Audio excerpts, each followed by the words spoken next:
Christmas spirit? Ay, parang hindi pa. Feel niyo na ba ang Christmas spirit? Sige na nga, yun na lang ang highest energy niyo. Sino ba dito ang mga ninang-ninong?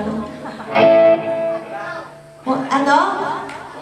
Hindi, ako feel ko ng Christmas spirit na namamroblema kung anong regalo ko sa mga aking inaanak. Wala naman pala akong sweldo. Okay, let's greet one another po and sing along.